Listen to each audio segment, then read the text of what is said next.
segunda exposición a cargo del doctor Yulino Castillo. Ya leyeron su currículum, realmente es un currículum muy impresionante, altamente académico. Tal vez que solo quería resaltar la calidad humana del doctor Yulino Castillo.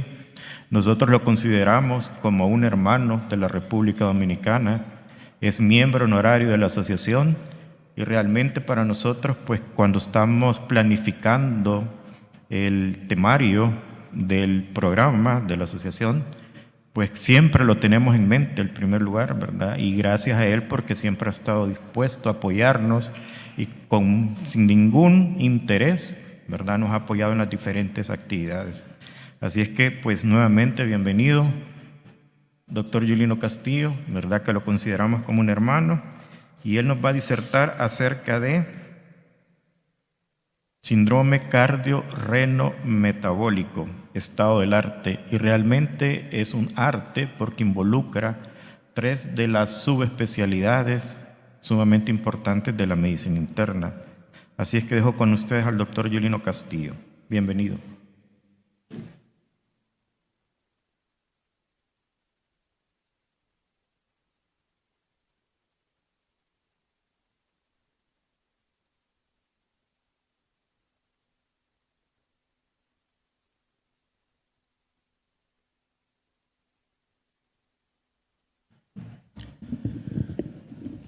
Ciertamente siempre será un honor estar aquí, ciertamente. Lo digo con el corazón en las manos. En un momento en el que estoy en el centro del dolor, las cosas que digo siempre serán ciertas. Y es cierto que me place grandemente estar con tantos amigos, profesores, compañeros, que me tienen en tan alta estima y que me ofertan cosas que me perfuman, que perfuman mi vida. Voy a hablar sobre el síndrome cardiovascular renal metabólico, estado del arte, y voy a empezar diciendo algo que todos ustedes saben muy bien. En noviembre del 2023, la posición de consenso de la Asociación Americana del Corazón pues estableció este concepto de síndrome cardiovascular renal metabólico y lo definió como un trastorno sistémico caracterizado por interacciones fisiopatológicas entre factores de riesgo metabólico, enfermedad renal crónica y el sistema cardiovascular que condicionan disfunción multiorgánica y una alta tasa de desenlaces cardiovasculares adversos. Pero fíjense que en el mismo documento de posición de consenso dirigido a nosotros los médicos, pues estableció una definición del síndrome cardiovascular renal metabólico para pacientes. Y la definición para pacientes lo sitúa como un trastorno de la salud debido a conexiones entre la enfermedad cardíaca, la enfermedad renal, la obesidad y la diabetes que condicionan pobres desenlaces de salud. Si se fijan en la definición, hay una interrelación entre esos 3 elementos que conforman lo cardiovascular, lo renal y lo metabólico. Y ocurre que casi todos los sistemas orgánicos principales se ven afectados como consecuencia de este síndrome. Todos los fenotipos de enfermedad cardiovascular están incluidos en esta definición. Estamos hablando de enfermedad de las arterias coronarias, de accidente cerebrovascular, de enfermedad arterial periférica, de fallo cardíaco, ojo, de fibrilación auricular y también de muerte cardiovascular súbita. Y ocurre que el mayor impacto clínico del síndrome cardiovascular renal metabólico con respecto a la morbilidad y a la mortalidad prematura es a través de esta carga desproporcionada de enfermedad cardiovascular que conlleva o que incluye o que integra a este síndrome. Pero fíjense que también se incluye la insuficiencia renal, deterioro cognitivo prematuro y lo que le encanta a mi hermano Rafael Orellana, la MASLD, la enfermedad hepática esteatóxica asociada a disfunción metabólica, pero también apnea obstructiva del sueño y un riesgo incrementado para el desarrollo de ciertos tipos de carcinoma.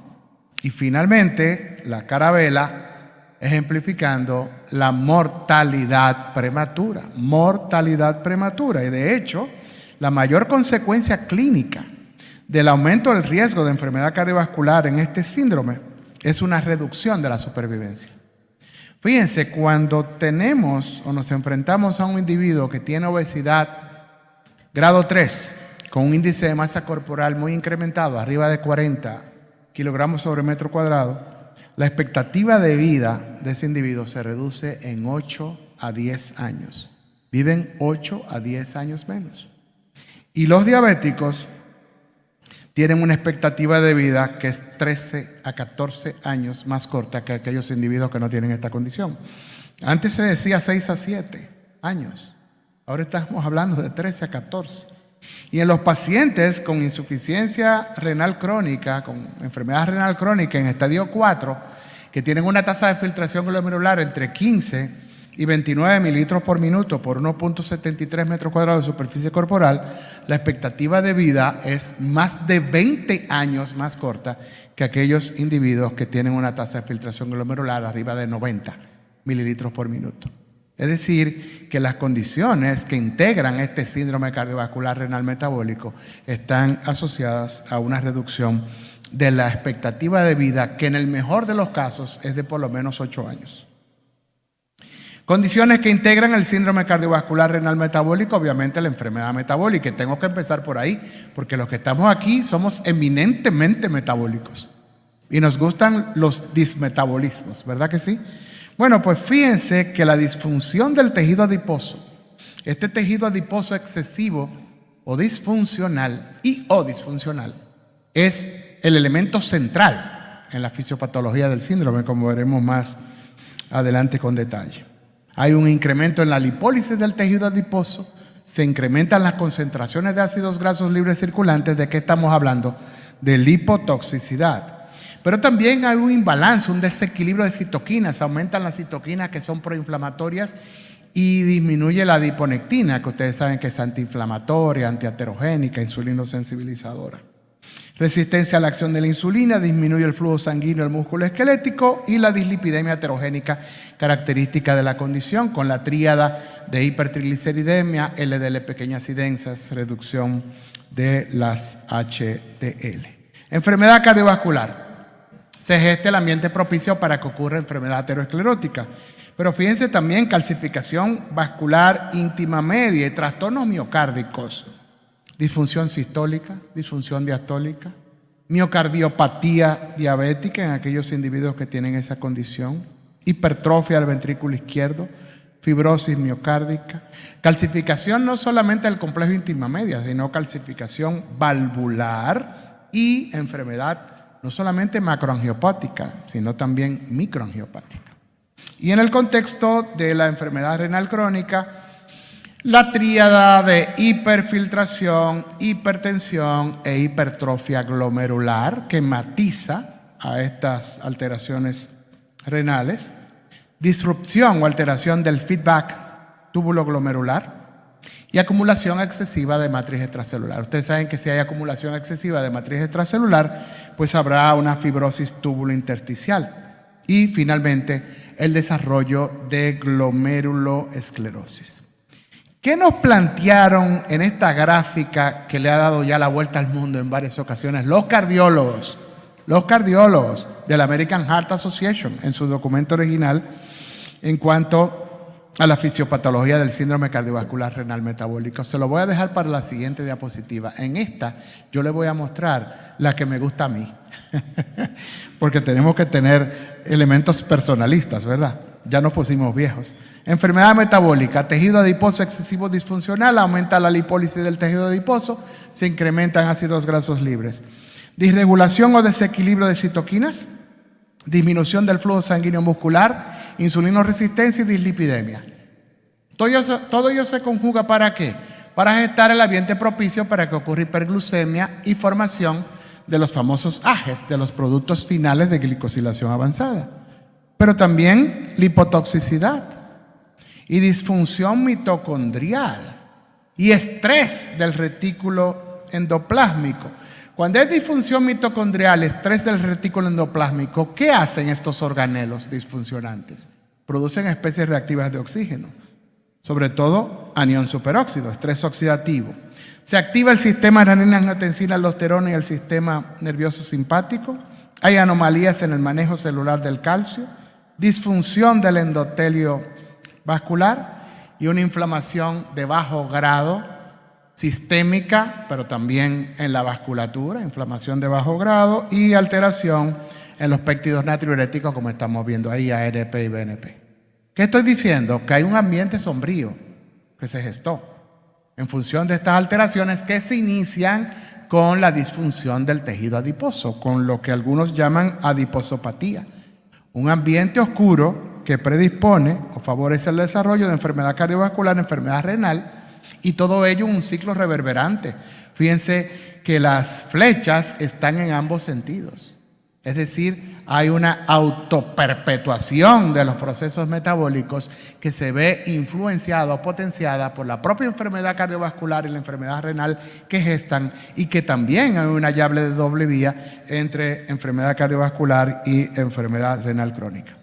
Y ahora sí, lo que nos plantearon los cardiólogos.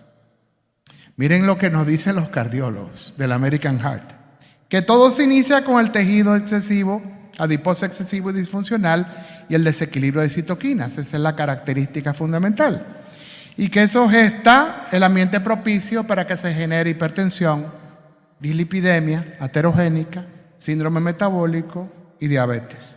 Pero también gesta el ambiente celular propicio para que ocurra inflamación de bajo grado, estrés oxidativo, resistencia a la acción de la insulina y disfunción endotelial. Y miren dónde tienen al depósito graso ectópico, que se perpetúa, que se potencia con la disfunción del tejido adiposo y que potencia las alteraciones que acabo de mencionar. Si yo tengo inflamación de bajo grado, estrés oxidativo, disfunción endotelial, insulinoresistencia, se favorece el desarrollo de todos los componentes del síndrome metabólico. Se favorece el desarrollo de aterosclerosis, de remodelado miocárdico, de fibrosis cardíaca, de disfunción tanto sistólica como diastólica. Se favorece o se gesta el ambiente propicio para glomerulosclerosis, fibrosis tubulointersticial, enfermedad renal crónica. La disfunción del tejido adiposo favorece hiperfiltración glomerular. Hay una interrelación que da lugar a mayores interacciones corazón-riñón, en lo que llamábamos antes síndrome cardiorrenal. Y fíjense cómo la glomerulosclerosis y las alteraciones renales propician el desarrollo de aterosclerosis, tanto directamente como a través de activación neurohormonal y expansión del volumen plasmático. Y como finalmente la hipertensión, la dislipidemia, el síndrome metabólico y la diabetes obviamente favorecen el desarrollo de aterosclerosis. ¿Qué estamos viendo? Que hay una interrelación fisiopatológica. Como dice la definición, trastorno sistémico caracterizado por alteraciones fisiopatológicas que incluyen factores de riesgo metabólico, que incluyen enfermedad renal y que incluyen al sistema cardiovascular y que se traducen en desenlaces cardiovasculares adversos. Pero fíjense que también se plantea que hay una estructura socioecológica para el síndrome cardiovascular renal metabólico, con factores sociales, educación, cuidado de la salud, la comunidad, la escolaridad del individuo, factores que incluyen la relación con los amigos, con el ambiente, con sus compañeros, de comportamiento como la ingesta dietaria, el desarrollo de actividad física y obviamente la predisposición individual, que incluye factores genéticos y epigenéticos. Todo ello se toma en cuenta en el desarrollo de la condición. Y se plantearon estadios del síndrome cardiovascular renal metabólico. El estadio 0, no factores de riesgo. El individuo que tuvo la dicha, la fortuna de tener un índice de masa corporal normal, de tener una circunferencia de la cintura adecuada, que no es la persona a quien le está hablando, que es normotenso, que es normoglucémico, que tiene perfil lipídico normal, que no tiene enfermedad renal crónica, que no tiene enfermedad cardiovascular aterosclerótica subclínica ni clínica. Entonces ese está completamente feliz, ese está en el estadio 0, Y con ese lo que hay que hacer es enfocarse en la prevención primordial y en preservar la salud cardiovascular con los 8 esenciales de la vida que plantea la American Heart Association y que incluye dormir 9 horas. ¿Quiénes durmieron 9 horas ayer? Nadie. Yo tengo un problema con la próstata que me la voy a sacar próximamente porque me levanto 3 veces en la noche y ahora con esta situación me levanto más. Entonces, en el estadio 1, tejido adiposo excesivo disfuncional, fíjense en lo que inicia la fisiopatología, también es el primer estadio. Entonces ahí tenemos obesidad, sobrepeso, obesidad sobre todo abdominal y tolerancia a la glucosa alterada. En el estadio 2 tengo factores de riesgo metabólico o enfermedad renal crónica. Entonces, en los factores de riesgo metabólico dice hipertrigliceridemia. Y ustedes saben el punto de corte que dieron para hipertrigliceridemia en el documento, 135. 135. Dijo 135 miligramos por decilitro. Hipertensión arterial, los componentes del síndrome metabólico, diabetes tipo 2 y enfermedad renal crónica de moderado a alto riesgo. Y fíjense que las etiologías no metabólicas, tanto de hipertensión como de enfermedad renal crónica, le incluyeron en el estadio 2. En el estadio 3, ya tengo enfermedad cardiovascular subclínica en el contexto de síndrome cardiovascular renal metabólico. Y cuando digo subclínico me estoy refiriendo a la enfermedad cardiovascular aterosclerótica, pero también al fallo cardíaco subclínico. Y aquí se incluye en el estadio 3 los individuos que tienen enfermedad renal crónica en riesgo alto, o sea, que tengan G4, G5, o que en el mapa de calor de KDIGO estén en un estadio avanzado, de la guía KDIGO. Pero también se incluyen los individuos que cuando yo le hago el cálculo de riesgo cardiovascular a 10 años, por cualquier calculadora de riesgo, me salga el riesgo alto. Por ejemplo, si le hago el cálculo, bueno, hay una nueva calculadora, la Prevent, que salió en la publicación adicional a estas guías. Pero si tiene más de 20 con la de Pool Cohort Equation, más de 20%, eso es riesgo alto, estaría en estadio 3. ¿Ok?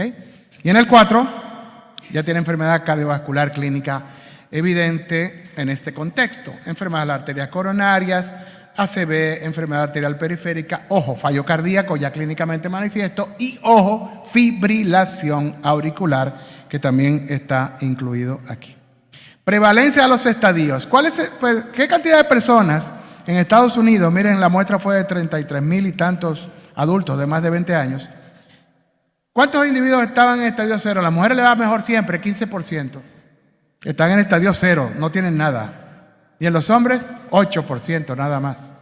En el estadio 1, 27 y 24%. Ahí lo están viendo, arriba. Estamos hablando de que 1 de cada 4 al menos está en estadio 1 de la población estadounidense. En el estadio 2, 37% para ambos sexos. Y en el estadio 3, 14 y 22, aquí los hombres de nuevo más alto, 1 de cada 5. Y en el estadio 4, 6 y 7%. Miren debajo, para mortalidad por todas causas, a mayor estadio, pues obviamente aumenta la mortalidad por cualquier causa. Pero quiero, con la misma encuesta, pero en otra publicación, esta incluyó 34,809 participantes, quiero que nos vayamos al extremo derecho de la diapositiva y que nos fijemos en mortalidad cardiovascular. Fíjense que en el estadio 1 del síndrome cardiovascular renal metabólico, el riesgo de muerte cardiovascular es 2.42, 2.4 veces, estadísticamente significativo.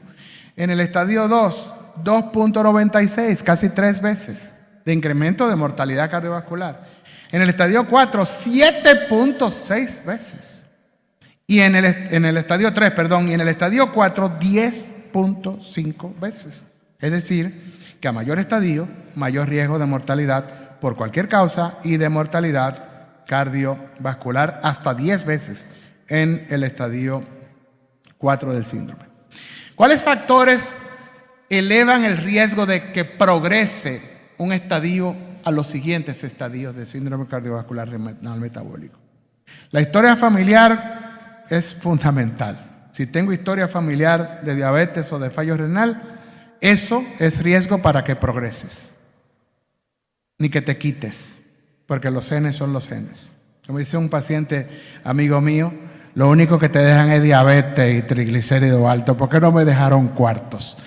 En mi país, cuartos le decimos al dinero. Al dinero le decimos cuartos. Ese tiene muchos cuartos.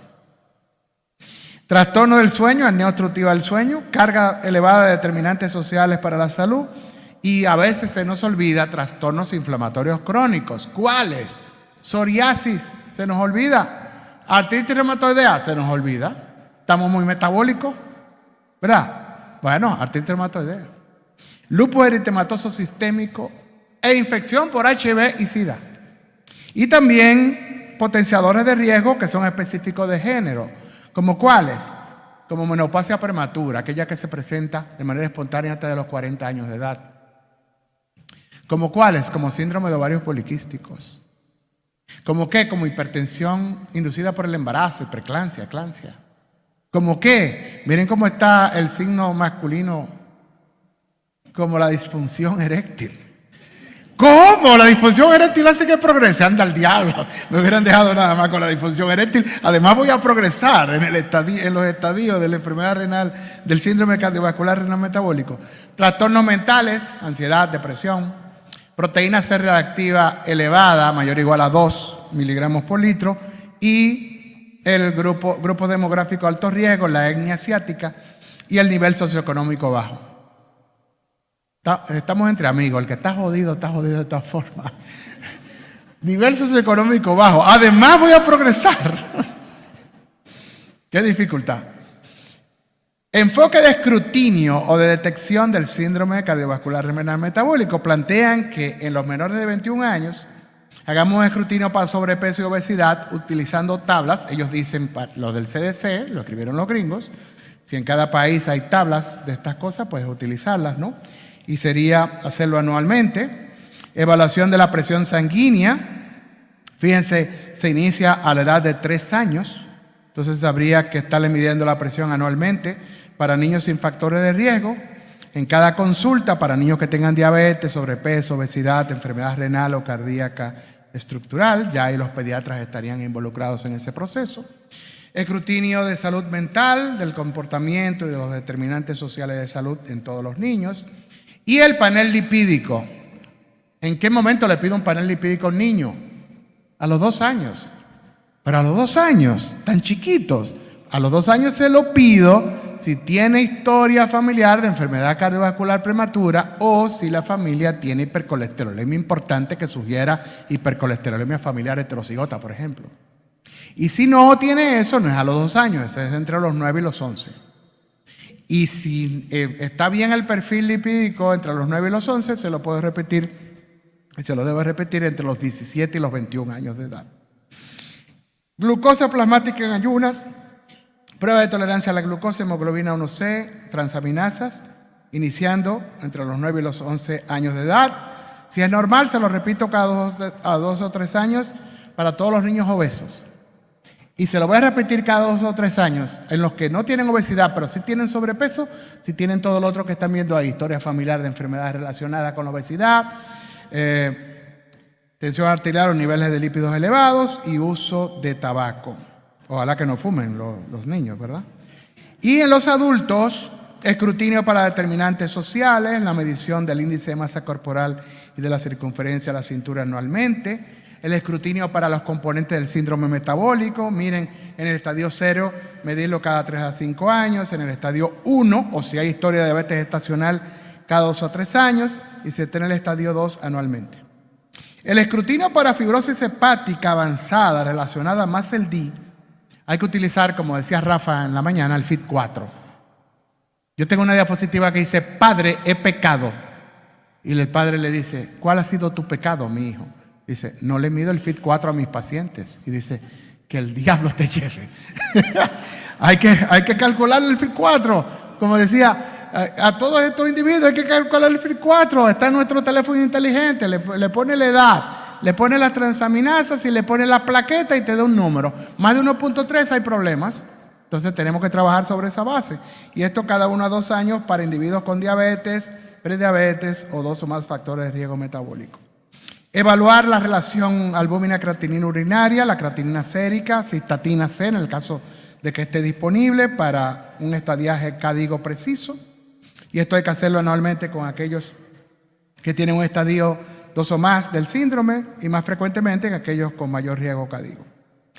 ¿Cuándo le hago un score de calcio? Escrutinio con score de calcio es razonable en aquellos con riesgo a 10 años para enfermedad cardiovascular aterosclerótica intermedio. ¿Qué es intermedio? Cuando le calculo el riesgo cardiovascular por la calculadora de riesgo, por ejemplo, por la Pool Cohort Equation, a 10 años, intermedio es que me dé entre 7.5 y 19.9% a 10 años.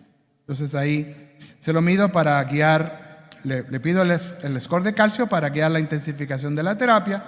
Y el escrutinio para fallo cardíaco subclínico con ecocardiograma y o biomarcadores probablemente basados en la edad, comorbilidades, puntaje de riesgo, pero aún no está definido cada qué tiempo se podría hacer esto. Si nos enfocamos en enfermedad cardiovascular aterosclerótica, vemos que enfermedad cardiovascular aterosclerótica subclínica, estamos hablando de que hay un score de calcio coronario elevado o que tiene una angiotomografía coronaria con enfermedad arterial coronaria no obstructiva. Y las modalidades diagnósticas incluyen la medición de las troponinas, ahí están los puntos de corte, están en el documento.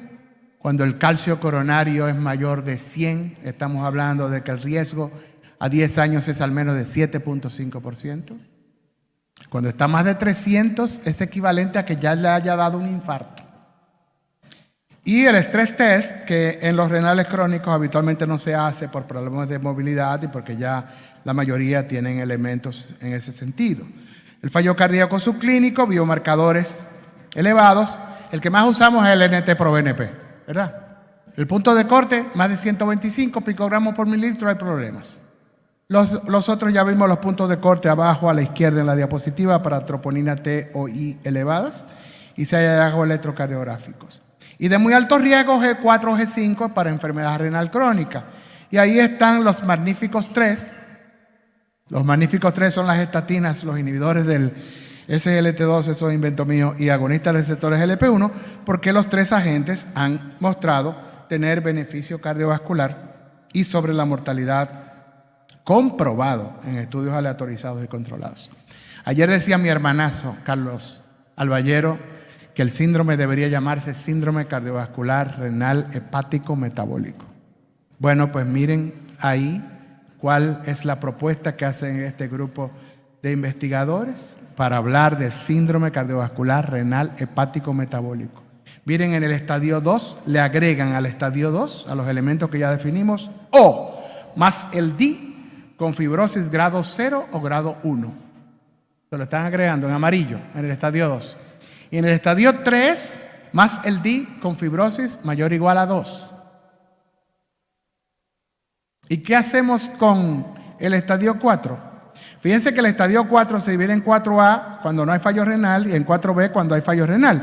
Pero le agregan o fallo hepático y o fallo hepático al 4A y al 4B. O sea que ya está definido en realidad lo del síndrome cardiovascular renal hepático metabólico, que yo creo que debería llamarse síndrome cardiovascular renal hepático ginecometabólico, porque el síndrome de ovario poliquístico también está ahí. Y yo creo que a lo mejor debería llamarse síndrome cardiovascular renal hepático ginecológico disfunción erectiva metabólico. ¿Cómo vamos a tratar esto? Cuando haya adiposidad excesivo disfuncional en el estadio 1, ellos integran, los gringos, una serie de cosas que de repente nosotros no podemos integrar en nuestros ambientes porque involucran muchas cosas. Manager de atención, salud, trabajador de salud comunitaria, dietista, farmacéutico. O sea, no hacemos eso en realidad en nuestra práctica clínica convencional. Tal vez en un contexto hospitalario se puede utilizar, pero en la práctica clínica, ¿cómo le van a pagar a toda esa gente para que coman y vivan? Me refiero a los médicos. Intervención del estilo de vida, farmacoterapia si el índice de masa corporal es mayor de 30 sin comorbilidades o cirugía bariátrica mayor de 40. Y si hay intolerancia a la glucosa persistente, progresiva, a pesar de modificación intensiva del estilo de vida, considerar terapia con metformina. Fíjense cómo esto está integrado siempre que debe de involucrar promoción de la salud con énfasis en los 8 esenciales para la vida, escrutinio sistemático para determinantes sociales de la salud, atención interdisciplinaria, todo lo ideal que quisiéramos tener, con todo el mundo involucrado. Y si tenemos en el estadio 2 la presencia del síndrome metabólico, eso desencadena obviamente una intervención intensiva del estilo de vida dirigido al control multifactorial de todo esto. ¿Qué hacemos con la hipertrigliceridemia? Lo fundamental es modificar el estilo de vida, pero nadie modifica el estilo de vida. Lo modificamos un mes, 15 días, 22 días. Se nos quita. Nos encontramos con la pupusa y le metemos 3. Maximizar terapia con estatina en riesgo de enfermedad cardiovascular aterosclerótica intermedio, más de 7.5% de riesgo a 10 años o mayor. Fibrato, ojo, si los triglicéridos están arriba de 500, pero para evitar pancreatitis, no para reducir desenlaces cardiovasculares. Y si está entre 135 y 499 con diabetes y factores de riesgo, la forma purificada, como decíamos hace un rato, del ácido eicosapentenoico, que fue lo que demostró reducir desenlaces cardiovasculares. Para hipertensión, además de modificar el estilo de vida, la meta, menos de 130/80, ni en aquellos con diabetes y albuminuria o en aquellos con enfermedad renal crónica, hay que priorizar inhibidores de la ECA o bloqueadores del receptor de angiotensina 2. Y fíjense que si hay albuminuria, además de IECA o BRA, dale inhibidor CLT2 con más de 20 mililitros por minuto, con más de 20 como sabemos. Y si hay albuminuria residual, a pesar de ello, entonces le añadiríamos finerenona. Y para diabetes, estatina de moderada a alta intensidad, ezetimibe para alto riesgo y ojo, si el índice de masa corporal está arriba de 35, priorizo agonistas receptores GLP-1 por el impacto que tiene sobre el peso. Si la hemoglobina 1C está mayor o igual a 9% o el paciente está en dosis alta de insulina, también priorizo por su efecto reductor de la glucosa agonistas receptores GLP-1. Y para enfermedad renal crónica ya dije inhibidor de SGLT2. En el estadio 3, enfermedad cardiovascular subclínica, estatina, si el calcio coronario es mayor de 0. Cuando el individuo no se quiere tomar de la estatina, usted le hace un score de calcio coronario. Si le sabe arriba de 0, usted tiene enfermedad cardiovascular subclínica, le va a dar un infarto. Ahí se la beben. Hay tipos que se la beben después que le da el infarto. Y el fallo cardíaco, ya sabemos que los 4 fantásticos, como se sabe, como le dicen los cardiólogos, pues toman particular relevancia en ese sentido. Y fíjense que ya finalizando en el estadio 4 están todos los elementos que mencionábamos previamente. Fíjense que ahí cuando mencionaba el estadio 2 hace un ratito, decía farmacoterapia con más de 30 kilogramos sobre metro cuadrado, ¿verdad? De índice de masa corporal, aquí dice 27. Y decía 40 para cirugía bariátrica, aquí dice 35, estamos en un estadio más avanzado. Los mismos elementos que señalaba para la metformina. Y finalmente, para hipertrigliceridemia, lo mismo. Fibrato si tiene triglicéridos arriba de 500. Eicosapentenoico si tiene triglicéridos entre 135 y 499, más factores de riesgo o diabetes. La hipertensión, los mismos elementos que decíamos ahorita. Sin embargo, hay algo que me llama la atención. Miren abajo. Dicen afroamericanos con fracción de eyección reducida, fallo cardíaco con fracción reducida. Dice priorizar hidralacina. Yo creo que hidralacina yo no la tengo en mi país. Creo que no la tengo. Y dinitrato isosorbida después de los 4 pilares, obviamente después de los 4 fantásticos. Y para enfermedad renal crónica, yo creo que son los mismos elementos que ya sabemos, de que tenemos que ponerle un inhibidor del sistema de renin-angiotensina, de que sacubitril valsartán está indicado como uno de los 4 fantásticos. Bueno, ahí serían los fantásticos para enfermedad renal, inhibidor del CLT2 y, si hay albuminuria residual, finerenona. Y hay algo que quiero señalar ya para terminar, porque esto sería prácticamente repetir lo que dije en el estadio 3, que múltiples comorbilidades en el contexto de diabetes y enfermedad cardiovascular hay que considerar la coutilización, la utilización simultánea de inhibidores CLT2 y de agonistas receptores LP1. Ojo, que hace un rato dije lo que estaba tomando yo y me faltó decir que tomo empagliflozina. Tomo 25 miligramos de empagliflozina y 1 gramo semanal de 1 miligramo semanal de semaglutide y 2 gramos de metformina y 30 de pío. Que Dios lo bendiga. Muchísimas gracias por la gentileza exquisita de su atención.